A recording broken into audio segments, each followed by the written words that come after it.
મિત્રો આપણી Gujarat studies YouTube ચેનલમાં ફરી એક નવા વિડીયોમાં આપનું હાર્દિક સ્વાગત કરું છું। તો મિત્રો ફાઇનલી જે ભરતીની રાહ જોવાતી હતી એ ભરતીની જાહેર થઈ ગઈ છે, ઓફિશિયલી નોટિફિકેશન જાહેર થઈ ગયું છે અને ફોર્મ ભરવાનું પણ શરૂ થઈ ગયું છે। ઓકે, તો મિત્રો વેકેન્સી બહુ જબરજસ્ત છે, 9000 પ્લસ વેકેન્સી છે અને રિસેન્ટલી 2024માં પણ આ ભરતી આવી હતી અને અપકમિંગ રેલવેની ભરતી કઈ કઈ આવી શકે એની પણ આગળ વિડીયોમાં આપણે વાત કરવાની છે કે રેલવે ઉપર બીજી પણ ઘણી ભરતીઓ આવવાની છે, એની પણ આપણે વાત કરીશું આગળ વિડીયોના અંતે। તો આજના વિડીયોમાં આપણે સ્પેશિયલી આ ભરતી વિશે વાત કરીશું, A to Z બધી જ માહિતી મેળવીશું મિત્રો કે આ ભરતીમાં કોણ ફોર્મ ભરી શકશે, શું સેલેરી રહેશે અને આમાં પરીક્ષા પદ્ધતિ સિલેબસ શું હોય છે, બધી જ આગળ વાત કરવાની છે। તો પ્લીઝ વિડીયોને લાસ્ટ સુધી સ્કીપ કર્યા કરજો છો। એન્ડ બીજું મિત્રો તમને જણાવી દો, આપણી ચેનલ પર સરકારી ભરતીના અપડેટ તમને રેગ્યુલર જેન્યુન સરકારી ભરતીના અપડેટ તમને જોવા મળશે। ઓકે, અત્યારે ઘણી બધી એવી ચેનલો બની ગઈ છે કે જે વ્યૂઝ અને લાઇક્સ માટે ફેક ભરતીઓની અપડેટ આપતા હોય છે, જો કે રિયલમાં એ ભરતી જાહેર પણ નથી થઈ હોતી। ઓકે, તો એવી ચેનલોથી ખાસ કરીને સાવધાન રહેજો। આપણી ચેનલ પર જેન્યુન સરકારી ભરતીની અપડેટ તમને મળશે। ઓકે, તો પ્લીઝ ચેનલને સબસ્ક્રાઇબ કરી શકો છો રેગ્યુલર ભરતીની અપડેટ માટે। વધુ ડાયરેક્ટ કરીને વિડીયોને આગળ સ્ટાર્ટ કરીએ। હવે મિત્રો આ સ્ક્રીન ઉપર તમે જોઈ શકો કે આ જે ભરતી આવેલી છે એનું આ એડવર્ટાઇઝ નંબર છે, CEN 1 નંબરની 2025 માટેની આ વેકેન્સી છે, એડવર્ટાઇઝ નંબર છે, રાઈટ। હવે આપણે જોઈએ કે આ વેકેન્સી છે એ એના માટે ઇમ્પોર્ટન્ટ ડેટ શું છે કે ક્યારથી ફોર્મ ભરવાના શરૂ થયા છે। તો મિત્રો તમે જોઈ શકો છો કે એમ્પ્લોયમેન્ટ ન્યૂઝમાં આ ભરતીની જાહેરાત છે એ 29 માર્ચ 2025 આની જાહેરાત કરી હતી ને, અને આપણે એ સમયે વિડીયો પણ બનાવ્યો હતો કે મિત્રો તૈયાર રહેજો, નવી ભરતી તમને જોવા મળશે। રિસન્ટલી 2024માં તો ભરતી પૂરી થઈ, હજુ એનું ફાઇનલ ભરતી પૂરી નથી થઈ અને બીજી નવી ભરતીની જાહેરાત કરી દીધી છે। ઓકે, તો અને આના ફોર્મ ભરવાનું 29 માર્ચે આની જાહેરાત કરી હતી અને 12 એપ્રિલથી આના ફોર્મ ભરવાના શરૂ થઈ રહ્યા છે મિત્રો। ઓકે, અને ફોર્મ ભરવા માટેની જે છેલ્લી તારીખ રહેશે એ 11 મે ફોર્મ ભરવાની છેલ્લી તારીખ રહેશે। ત્યાર પછી એક્ઝામ ડેટ શું છે, ક્યારે રહેશે, પરીક્ષા પદ્ધતિ બધું જ આગળ જોઈએ છે। તો પહેલાં તો આપણે વાત કરી લઈએ કે આ ભરતી છે એ શેના માટે છે। તો અહીંયા વાંચી શકો, પોસ્ટ આસિસ્ટન્ટ લોકો પાયલટ। ઓકે, આસિસ્ટન્ટ લોકો પાયલટ માટે છે અને જેના માટે તમારી જે પગાર ધોરણ છે એ 19,900 બેઝિક પગાર છે મિત્રો, પરંતુ તમને આના વિશે ડિટેલમાં તમને કોઈ નહીં કહેવું। ઓકે, આની જે સેલેરી છે ને 60,000 થી 70,000 આજુબાજુ સેલેરી બનતી હોય છે મિત્રો। તમે જોવું હોય તો જોઈ લેજો, યુટ્યુબ પર સર્ચ કરવું હોય તો કરી લેજો। 60,000 થી 70,000 રૂપિયા આની આજુબાજુ સેલેરી હોય છે। કેમ કે આમાં ઘણા બધા એલાઉન્સીસ જોડાતા હોય છે। બીજું આમાં OT હોય છે, OT એટલે કે over time. Okay, over time પણ હોય છે, એટલે કે તમે ઓવર ટાઈમ કરો છો તો એની એક્સ્ટ્રા સેલેરી મળતી હોય છે મિત્રો। ઓકે, આમાં મેડિકલ સ્ટાન્ડર્ડની વાત કરીએ તો મિત્રો મેડિકલ સ્ટાન્ડર્ડ જે આપણે કહી શકાય A1 લેવલનું મેડિકલ સ્ટાન્ડર્ડ માગ્યું છે। હવે આસિસ્ટન્ટ લોકો પાયલટ બની રહ્યા છો એટલે કે ટૂંકમાં આપણી દેશી ભાષામાં કહીએ તો ટ્રેનના ડ્રાઈવર। ઓકે, તો ટ્રેન ડ્રાઈવરની ભરતી છે આપણે।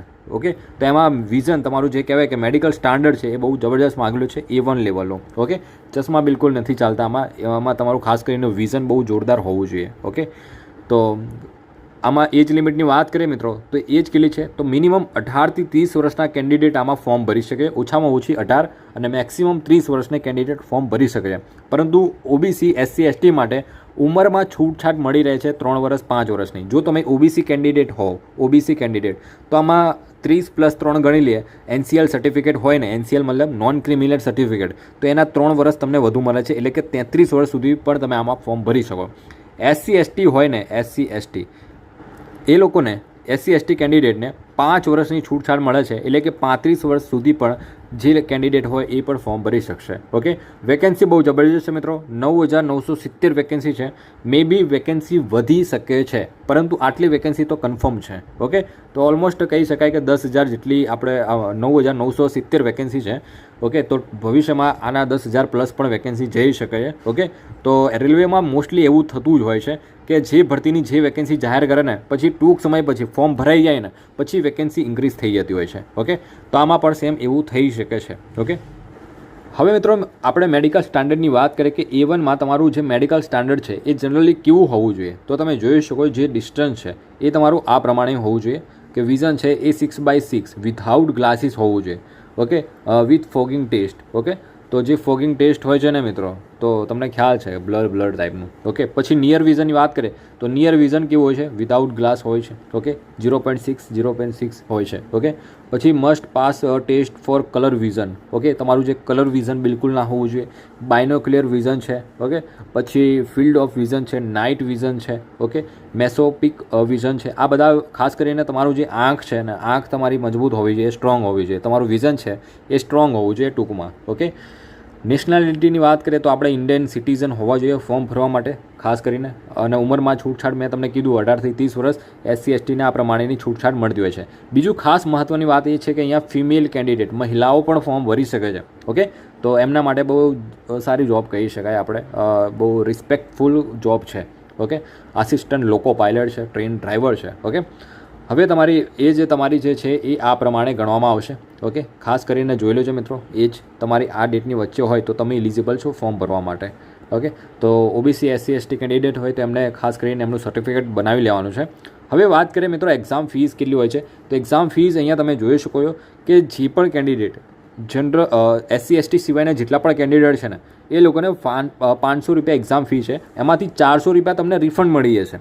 ઓકે, ફોર્મ ભરશો ત્યારે તમારો બેંક ડિટેલ્સ એડ કરવાની આવશે. ઓકે, એમાં તમને 400 રૂપિયા તમને મળી રહેશે. ક્યારે? જ્યારે તમે એક્ઝામ આપશો ત્યારે તમને 400 રૂપિયા રિફંડ થઈ જશે. બાકી SC ST કેન્ડિડેટ હોય અને ફિમેલ કેટેગરીના જેટલી પણ ફિમેલ કેટેગરી હોય, ઓલ SC ST હોય, જનરલ પણ ભલે ન હોય, એમને 250 રૂપીસ જ ભરવાના છે અને એમને ફૂલ પેમેન્ટ રિફંડ થઈ જશે જ્યારે એક્ઝામ આપશે ત્યારે. ઓકે,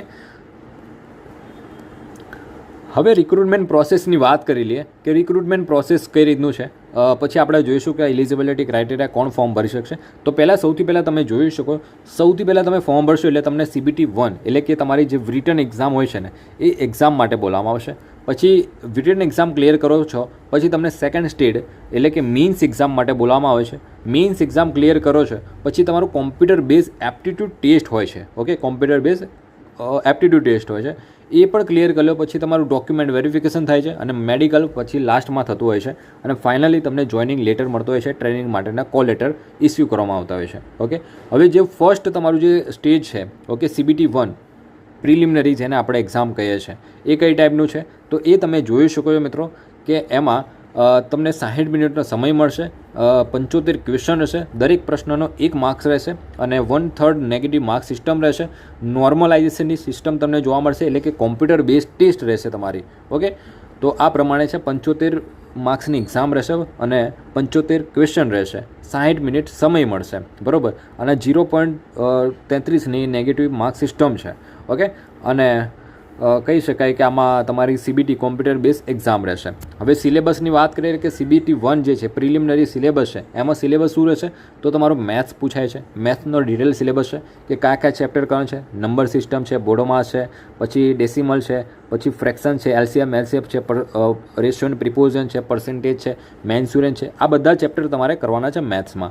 એવી રીતે મેન્ટલ એબિલિટી છે એટલે કે રિઝનિંગ છે. રિઝનિંગમાં તમે ડિટેલ સિલેબસ જોઈ શકો, વેન ડાયાગ્રામ છે, એનાલોજી છે, પછી કોડિંગ ડિકોડિંગ છે, આ બધું પૂછાય છે. પછી જનરલ સાયન્સ પૂછાય છે. ઓકે, સાયન્સ આખું અલગથી પૂછાય છે, જેમાં ફિઝિક્સ, કેમેસ્ટ્રી અને બાયોલોજી પૂછાય છે 10th સ્ટાન્ડર્ડ લેવલનું એટલે કે ધોરણ 10મા લેવલનું હોય છે. ઓકે, પછી જનરલ અવેરનેસ હોય છે જેમાં તમારું કહેવાય કરંટ અફેર છે, science and technology, sport, culture છે. ઓકે, પછી ઇકોનોમિક છે, પોલિટી છે, હિસ્ટ્રી, જિયોગ્રાફી, આ બધું પૂછાય છે જનરલ અવેરનેસમાં. મોસ્ટલી આટલા સબ્જેક્ટ્સમાંથી તમારું 75 ક્વેશ્ચન બનાવવામાં આવશે 75 માર્ક્સમાં. ઓકે, ત્યાર પછી આગળ વાત કરીએ, તમે પ્રિલિમિનરી એક્ઝામ ક્વોલિફાય કરી લો છો પછી સેકન્ડ સ્ટેજ માટે બોલાવવામાં આવે છે મેઇન્સ એક્ઝામ માટે. આ મેઇન્સ એક્ઝામમાં શું રહેશે, કઈ ટાઈપનું હોય છે તો CBT 2 છે એ 2 પાર્ટમાં ડિવાઈડ રહેશે, પાર્ટ A અને part B. Okay, part A જે છે એ 2 કલાક ટોટલ જે સમય છે એ 2 કલાક અને 30 મિનિટ એટલે કે બંને પાર્ટ માટે. ઓકે, ટોટલ ક્વેશ્ચન 175 ક્વેશ્ચન રહેશે પાર્ટ A અને પાર્ટ B ના કમ્બાઈન થઈને. પાર્ટ Aમાં તમને 90 મિનિટ મળશે જેમાં 100 ક્વેશ્ચન રહેશે. પાર્ટ Bમાં તમને 60 મિનિટ મળશે, એમાં 75 ક્વેશ્ચન રહેશે. આમાં પણ 1/3 નેગેટિવ માર્ક સિસ્ટમ રહેશે. આ પણ કોમ્પ્યુટર બેઝ ટેસ્ટ જ રહેશે, MCQ ટાઈપની જ બંને એક્ઝામ રહેશે, CBT 1 અને CBT 2 બંને. ઓકે, ત્યાર પછી એનો પણ સિલેબસ તમે જોઈ શકો છો કે મેથ્સ છે, જનરલ ઇન્ટેલિજન્સ, રિઝનિંગ છે, પછી બેઝિક સાયન્સ એન્ડ એન્જિનિયરિંગ છે. જે 75 ક્વેશ્ચન છે ને આમાં નહીં, 75 જે ક્વેશ્ચન છે પાર્ટ બીમાંથી સિલેબસમાં એમાંથી એ પ્રમાણે પૂછવામાં આવશે. ઓકે, એટલે કે તમારી જે ફિલ્ડના રિલેટેડ એન્જિનિયરિંગ ફિલ્ડ છે એના રિલેટેડ પૂછાશે. હવે આમાં તમને પ્રશ્ન થશે, આ ભરતી એન્જિનિયર માટે છે? ના મિત્રો, આ ભરતી એન્જિનિયર માટે નથી. એન્જિનિયર માટે તો છે જ, સાથે સાથે જે લોકોએ ITI કરેલું હોય ને એમના માટે પણ આ ભરતી છે. ઓકે, તો હવે જે લોકો ITI કરેલું હોય ને એ લોકો માટે આ પ્રમાણેની ટેસ્ટમાં જે ટેસ્ટ હોય છે, ટ્રેડ હોય છે, એમાં આ પ્રમાણેના સબ્જેક્ટ્સમાંથી પૂછાશે. ઓકે, અને જે લોકોએ મેકેનિકલ એન્જિનિયરિંગ કર્યું હોય તો મેકેનિકલ એન્જિનિયરિંગ સંબંધિત પ્રશ્ન પૂછાશે. ઇલેક્ટ્રિકલ એન્જિનિયર પણ ઇલિજિબલ છે, ઓટોમોબાઈલ એન્જિનિયર પણ ઇલિજિબલ છે. ઓકે, પછી તમારું એની આપણે આગળ વાત કરીએ છીએ કે એલિજિબિલિટી ક્રાઇટેરિયા શું છે એની ડિટેલમાં આગળ વાત કરીએ. પહેલાં પદ્ધતિ સમજી લો પરીક્ષાની. કોમ્પ્યુટર બેઝ ટેસ્ટની વાત કરીએ ને મિત્રો, CBT, તો કોમ્પ્યુટર બેઝ ટેસ્ટ જે છે એપ્ટિટ્યૂડ ટેસ્ટ છે એ કંઈક આ પ્રમાણેનો છે. ઓકે, આના વિશે તમારે ડિટેલમાં માહિતી જોઈતી હોય ને તો મિત્રો યુટ્યુબ પર સર્ચ કરજો, આનો એક સેપરેટ અલગ વિડીયો તમને મળી રહેશે કે ALP computer based aptitude test. Okay, તો એનો ડિટેલ વિડીયો આવી જશે. પછી ડોક્યુમેન્ટ વેરિફિકેશન થશે, પછી ઓનલાઈન એપ્લાય કરવા માંગતા હોય છે કેન્ડિડેટ, તો ઓનલાઈન એપ્લાય કરવા માટે તમને ડિસ્પ્લે પર એક નંબર જોવા મળતો હશે, એ નંબર ઉપર તમારે વોટ્સઅપ મેસેજ કરવાનો છે, તમને ઘરે બેઠા ઓનલાઈન ફોર્મ ભરી આપવામાં આવશે. ઓકે, જે પણ ઇન્ટરેસ્ટેડ હોય, પરંતુ ફોર્મ ભરતા પહેલાં ખાસ સમજી લેજો કે આમાં ફોર્મ કોણ ભરી શકશે. તો અહીંયા આપેલું છે મિનિમમ ક્વોલિફિકેશન શું હોવું જોઈએ તમારું. તો મિત્રો અહીંયા તમે જોઈ શકો કે તમારું ક્વોલિફિકેશન શું માગેલું છે. એક તો મેટ્રિક્યુલેશન, એટલે કે તમે 10 પાસ હોવા જોઈએ. 10 પાસ છો, સાથે સાથે તમે ITI કરેલું હોય, ઓકે, ITI, તો તમે એલિજિબલ છો. હવે કયા ટ્રેડમાંથી? તો એક તો ફિટરમાંથી કરેલું હોય, ઇલેક્ટ્રિશિયનનો ટ્રેડ કરેલો હોય, ઇન્સ્ટ્રુમેન્ટ એન્ડ મિકેનિકનો હોય, પછી મિલવરાઇટ છે, એટલે જે મેન્ટેનન્સનો જે હોય છે ટ્રેડ એ છે, પછી મિકેનિકલ છે, પછી મેકેનિક છે, રેડિયો એન્ડ TV એમાંથી કરેલું હોય, ઇલેક્ટ્રોનિક એન્ડ મિકેનિક છે, પછી મેકેનિક મોટર વ્હીકલ છે, વાયરમેનનો પણ ટ્રેડમાંથી કરેલું હોય, ટ્રેક્ટર મિકેનિકનો પણ કોર્સ કરેલો હોય તમે તો પણ એલિજિબલ છે. અમેચ્યોર એન્ડ કોઇલ વાઇન્ડર હોય, ઓકે, પછી ડીઝલ મિકેનિકલ હોય, હીટ એન્જિનનો તમે કોર્સ કરેલો હોય, ટર્નરનો કરેલો હોય, મિકેનિસ્ટનો કરેલો હોય, રેફ્રિજરેશન એન્ડ એર કન્ડિશનિંગનો કરેલો હોય, ઓકે, તો પણ તમે આમાંથી કોઈ પણ ટ્રેડમાંથી કરેલું હોય તો આના માટે ફોર્મ ભરી શકશો 10 પાસ સાથે ITI કરેલું હોય. માની લો તમે ITI નથી કરેલું તો શું કરી શકાય? ફોર્મ નહીં ભરી શકાય? તો એની કન્ડિશન એવી છે કે 10 પાસ સાથે તમે, તો એની કન્ડિશન એવી છે કે જો તમે ITI ના કરેલું હોય ને મિત્રો તો 10 પાસ કરેલું હોવું જોઈએ, અને 10 પાસ સાથે તમે 3 વર્ષનો જે ડિપ્લોમાનો કોર્સ હોય છે, ડિપ્લોમા એન્જિનિયરિંગનો, એ કોર્સ કરેલો હોવો જોઈએ. શેમાંથી? Mechanical, electrical, electronic, automobile engineering, આમાંથી કરેલો હોય તો તમે એલિજિબલ છો, ફોર્મ ભરી શકશો. ખાસ કરીને હવે પ્રશ્ન થતો હોય કે ડિગ્રી એન્જિનિયર ફોર્મ ભરી શકશે જે લોકોએ BTech કરેલું હોય, તો એમના માટે નોટ્સ અહીંયા વાંચી શકો કે degree in the engineering discipline as above will also B acceptable in diploma engineering, એટલે કે જે લોકોએ એન્જિનિયરિંગ કરેલું હોય, ઓટોમોબાઈલ, મિકેનિકલ, ઇલેક્ટ્રિકલ, તો એ લોકો પણ ફોર્મ ભરી શકશે ખાસ કરીને. ઓકે, તો BTech કેન્ડિડેટ પણ એલિજિબલ છે, પરંતુ જે ફિલ્ડ મેન્શન કરી છે એ જ કેન્ડિડેટ. હવે અહીંયા ઝોન વાઇઝ તમે વેકેન્સી જોઈ શકો કે ઝોન વાઇઝ કેટલી વેકેન્સી છે. તો આપણે અમદાવાદ ઝોનની વાત કરીએ તો એમાં તમે જોઈ શકો કે OBCની 130 વેકેન્સી છે, અનરિઝર્વ એટલે કે જનરલી 223 વેકેન્સી છે, SC/ST માટે તમે જોઈ શકો ટોટલ આપણા ઝોનમાં 497 વેકેન્સી છે. ઓકે, સૌથી હાઈએસ્ટ વેકેન્સીની વાત કરીએ મિત્રો કે સૌથી હાઈએસ્ટ કયા ઝોનમાં છે,